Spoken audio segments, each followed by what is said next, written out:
এবার জনতার নির্বাচনের খবর।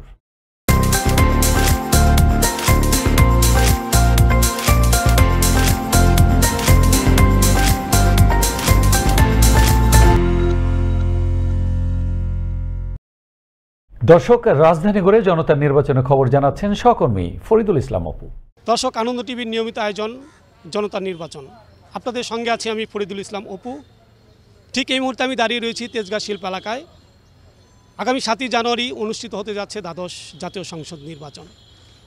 আর এই নির্বাচন নিয়ে কী ভাবছেন সাধারণ জনগণ, শুনবো তাদের কাছে। যেহেতু সরকারিভাবে নির্দেশ দিয়েছে নির্বাচন করার জন্যে, সকল দলে উপস্থিত ছিল, যে এক দল ছিল না তাদেরকে বাদ দিয়ে সবাই নির্বাচনে অংশগ্রহণ করতে আছে।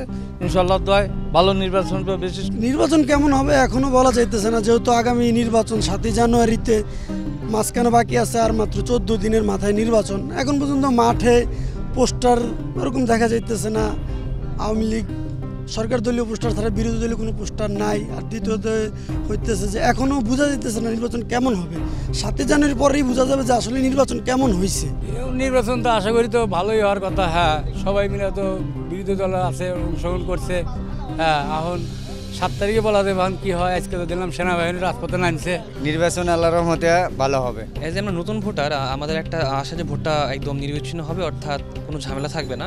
তবে ভোটার আগে আমাদের এইটুক চাওয়া যে আমরা অনেক দূর থেকে এখানে যাওয়া আসা করি, গাজীপুর থেকে আসছি। এই যে বিভিন্ন ধরনের সহিংসতা হচ্ছে রেলে অথবা রাস্তাঘাটে, আমরা এইটুক থেকে জাস্ট মুক্তি চাই।